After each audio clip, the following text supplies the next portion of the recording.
Example, two capacitor 20 microfarad and 5 microfarad are connected in series and then connected in parallel. Find effective capacitance in each case.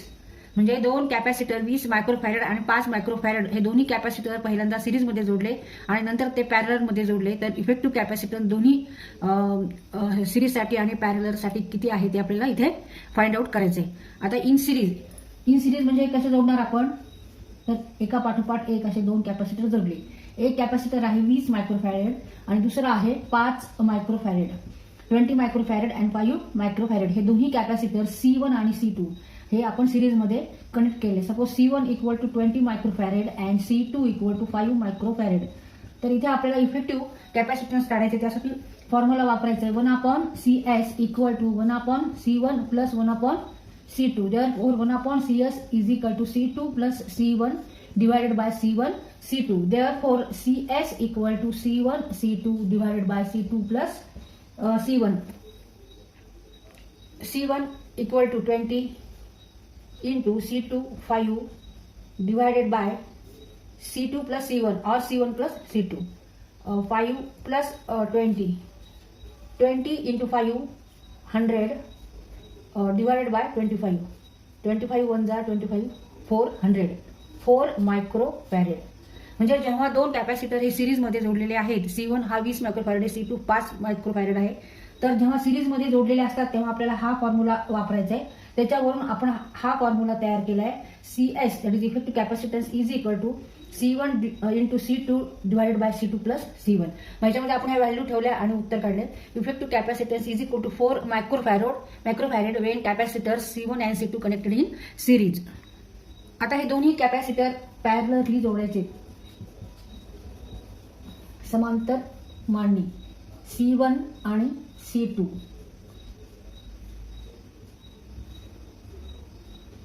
C1 C2 इथे आपल्याला effective capacitance काढायचे. Effective capacitance CP when capacitor are connected in parallel.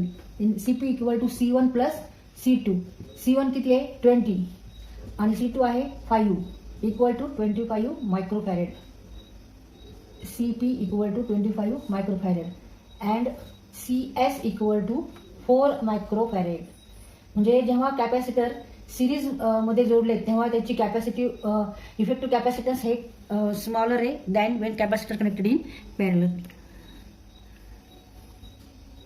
Therefore CP effective capacitance when capacitor are connected in parallel is greater than CS when capacitor are connected in series. Effective capacitance when capacitor are connected in series.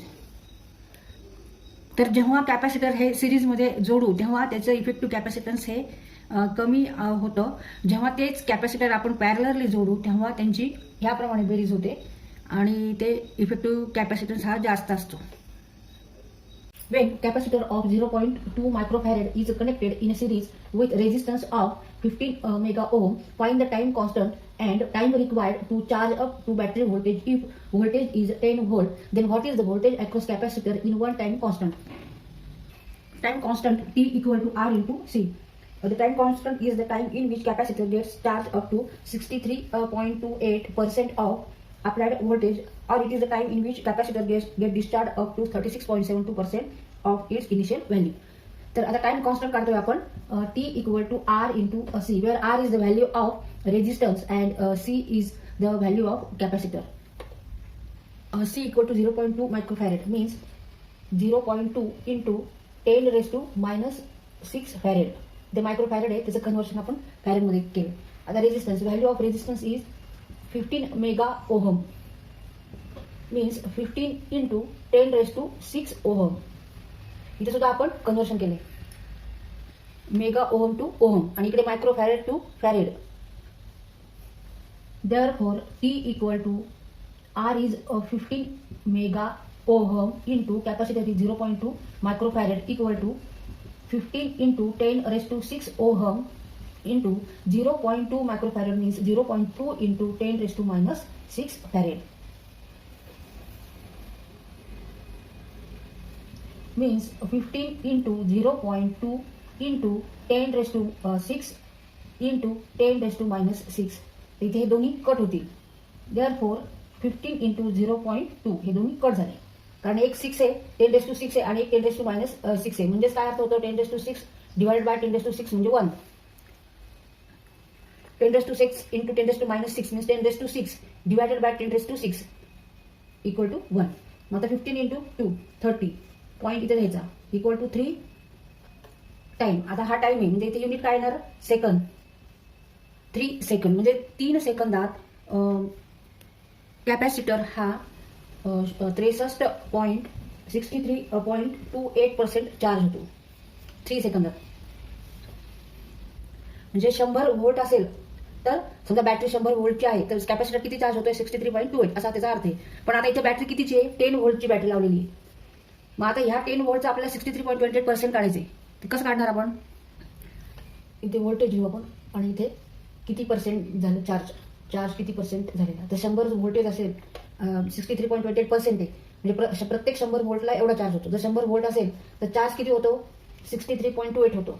आता 10 volt आहे तर charge किती होणार, तर 63.28 into 10 divided by 100 equal to 6.328 volt. म्हणजे 3 सेकंदात capacitor हा 6.3 volt charge होतो. जेव्हा इथे बॅटरी व्होल्टेज म्हणजे इनपुट सप्लाय किती दिलेला आहे, 10 व्होल्टचा आहे, तेव्हा कॅपॅसिटर 3 सेकंदात 6.3 व्होल्ट चार्ज होतो. किंवा आपण असं म्हणू शकतो, the voltage across capacitor is 6.3 volt after 3 second.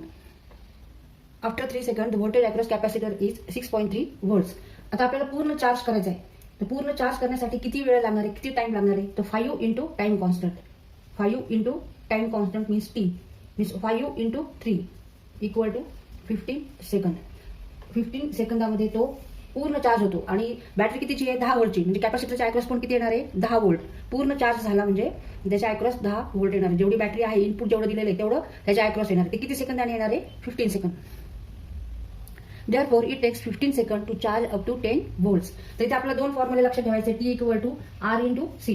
आणि पूर्ण चार्ज काढायचा असेल, कम्प्लीट चार्ज किती सेकंदानंतर, तर 5 इंटू टाइम कॉन्स्टंट. हे दोन्ही फॉर्म्युले आपल्याला लक्षात पाहिजेत. आणि त्या आधी कन्व्हर्शन करून घ्यायचे फॅरेडमध्ये, मायक्रो फॅरेडचं फॅरेडमध्ये आणि मेगा ओमचं ओममध्ये, आणि नंतर मल्टिप्लिकेशन करून मग आपल्याला उत्तर सेकंडमध्ये येणार आहे.